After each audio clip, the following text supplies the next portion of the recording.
Hello guys, আসসালামু আলাইকুম। This is Sajal Noor from Noor's diary. আশা করি সবাই ভালো আছেন এবং সুস্থ আছেন এবং আমার আরো একটু নতুন ভিডিওতে আপনাদের সুস্বাগত। তো সেদিন গিয়েছিলাম হারুনের ভাতের হোটেলে।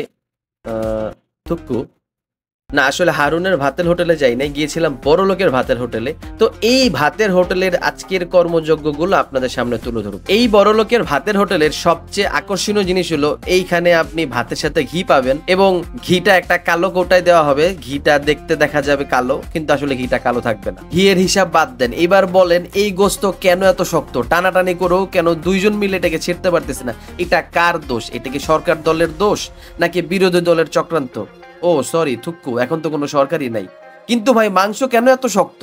এই যে এতক্ষণ গোস্তটা নিয়ে টানাটানি করলাম, এই গোস্তটা কাদের ছিল জানেন? এই গোস্তটা ছিল সিরাজ চুই ঘোষের। সো এইটার ঠিকানাটা পরে বলবো, আগে চলেন দেখি খাবার আসলে কেমন লাগছে এবং আপনাদেরকেও বলি। খাবারের ব্যাপারে যদি প্রথমেই বলতে হয় তাহলে বলবো এই যে পেঁয়াজ মরিচের যে ভর্তাটা, সাথে হইলো গরম ভাত আর হইলো ঘি, মানে একটা দারুণ কম্বিনেশন, খুবই ভালো লাগছে। এর পরের যে বিষয়টা, এটা হলো এই ডালটা, এবং এই ডালটা পার্সোনালি আমার খুবই ভালো লাগছে। এই ডালটার নামের কথা ভুলে গেছি আমি, আপনারা এটার নাম দিতে পারেন আপনার গরুর মাথার মাংসের ডাল, এবং এটা অবশ্যই মাস্ট বি অর্ডার করবেন। এটার বাটি হলো 200 টাকা করে। সত্যি কথা বলতে চুই ঝালের থেকে আমার কাছে এই ডালটা বেশি ভালো লাগছে। এবং এর পরেই আসে সেই কাঙ্ক্ষিত মুহূর্ত, মানে যেইটা খাওয়ার জন্য মানুষ এখানে আসে, সেই চুই ঝাল গোশ। সত্যি কথা বলতে ভাই, এই যে খাসির যে চুই ঝাল, এইটা নিয়ে মানে কি বলবো, এটা গিলতেও পারতেছিলাম না, ফালাইতেও পারতেছিলাম না, কিছুই করতে পারতেছিলাম না। আর ফেরত দেওয়া তো দূরের ব্যাপার, ফেরত দেওয়া আসলে অনেক দূরের ব্যাপার, এটা আসলে বলাও এখানে ঠিক না। তো আপনারা এখানে যারাই যাবেন অবশ্যই চুই ঝাল খাসিরটা নিবেন না এবং নিবেন না এবং নিবেন না। যদি নিতেই হয় গরুরটা নিতে পারেন। আমি অনেক জায়গায় গরুর চুই ঝাল খাইছি, ভালোই লাগছে, কিন্তু এইখানকার খাসির চুই ঝালটা এরকম রিমার্কেবল কিছুই ছিল না।